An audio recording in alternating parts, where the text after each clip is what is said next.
नमस्कार, मी कृष्णा लाड आणि आपण पाहताय के न्यूज। गेल्या आठवड्याभरापासून चीनमध्ये पुन्हा एकदा एका नवीन व्हायरसनं संक्रमण केल्याचं वृत्त सर्वच वृत्तवाहिन्यांवर फिरतंय। HMPV असे या नवीन व्हायरसचं नाव आहे। या अगोदर तब्बल 2 वर्ष संपूर्ण जगास वेठीस धरणाऱ्या आणि लाखो लोकांचा जीव घेणाऱ्या कोरोना व्हायरस नंतर आता जगावर पुन्हा एकदा एका नव्या महामारीचा धोका निर्माण झालाय असं चित्र सध्या दिसतंय। गेल्या काही दिवसांपासून चीनमध्ये HMPV व्हायरसनं धुमाकूळ घातलाय आणि त्यामुळे कोरोनाप्रमाणे हा व्हायरस पुन्हा एकदा जगभरात पसरणार का अशी भीती अनेक देशांमध्ये निर्माण होते आहे। अशातच भारतातील बंगळुरू शहरात HMPV व्हायरसचा रुग्ण सापडल्यामुळे अनेकांच्या काळजाचा ठोका चुकलाय।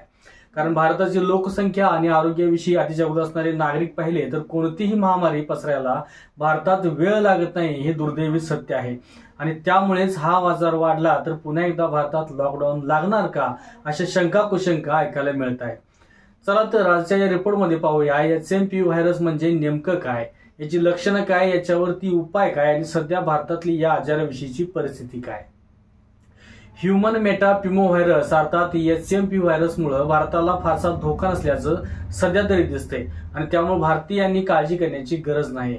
सध्या चीनमधील लोक मास्क घालून फिरतानाचे फोटो आणि व्हिडिओज व्हायरल होताना दिसत आहेत। मात्र चीनमध्ये प्रदूषणाची नेहमीची समस्या असल्यामुळे तेथील लोक नेहमीच मास्क घालून फिरतात आणि त्यामुळे ते पाहून घाबरण्याचं कारण नाही।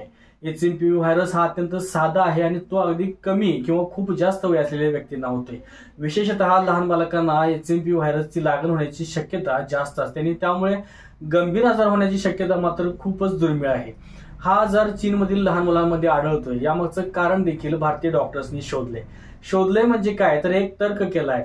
तो काय तर सध्या कोरोना साथीवेळी चीनमध्ये प्रदीर्घ कालावधीसाठी लॉकडाऊन होतं आणि या लॉकडाऊनच्या काळात लहान मुलं घराबाहेर पडू शकली नाहीत किंवा लहान मुलं एवढ्यांपासून दूर राहिले आणि त्याच्यामुळे त्यांची प्रतिकारक क्षमता कमी झाली आणि यामुळेच या व्हायरसनं चीनमध्ये डोकं काढले असा एक अंदाज वर्तवलाय। आणि भारताचा जर विचार केला तर चीन एवढा कडक लॉकडाऊन भारतामध्ये नव्हता आणि त्यामुळे इथल्या मुलांची प्रतिकारक क्षमता शाबूत राहिली असा विश्वास देखील भारतीय डॉक्टर्सनी व्यक्त केलाय आणि त्याचमुळे भारताला या व्हायरसचा धोका कमी राहील असा एक अंदाज बांधलाय। आता या व्हायरसवर उपाय काय हे देखील आपण पाहूया। सध्याच्या घडीला तरी या HMPV व्हायरसवर उपाय देखील नाहीत आणि लस देखील नाही, पण तरी देखील कोरोना काळात जशी काळजी घेतली तशीच काळजी जर घेतली तर याचा धोका मात्र नक्की कमी होईल। उघड्यावर शिंकायचं नाही, विना मास्क फिरायचं नाही, वारंवार हात सॅनिटायझरचे धुवायचे, हाच यावरचा एक उपाय आहे आणि अशा या कार्यवाहीमुळे हा संसर्ग वाढणार नाही। आपल्या देशात आढळलेल्या 2 रुग्णांमुळे केंद्रीय आरोग्य यंत्रणा अगोदरच सतर्क झाली आहे आणि आताच आपला महाराष्ट्र आरोग्य विभाग देखील अलर्ट मोडवर आलाय। त्यामुळे कोणत्याही अफवेला बळी न पडता स्वतःची काळजी घ्या आणि इतरांना सुरक्षित ठेवा, हाच उपाय एक आपल्या हातात आहे। या नवीन व्हायरस विषयीच्या सर्व अपडेट्स आपल्यापर्यंत पोहोचत राहतील, त्यासाठी या चॅनलला लागलीच सबस्क्राईब करा आणि पाहत राहा के न्यूज। जाता तुम्हाला एक विचारायचं वाटतं, काही लोक म्हणतात की दर 4-5 वर्षांनी मुद्दामून एखादी साथ क्रिएट केली जाते आणि यामधून मोठा बिझनेस मिळवला जातो। हे खरं असेल काय, याविषयी तुम्हाला काय वाटते नक्की कमेंट करा।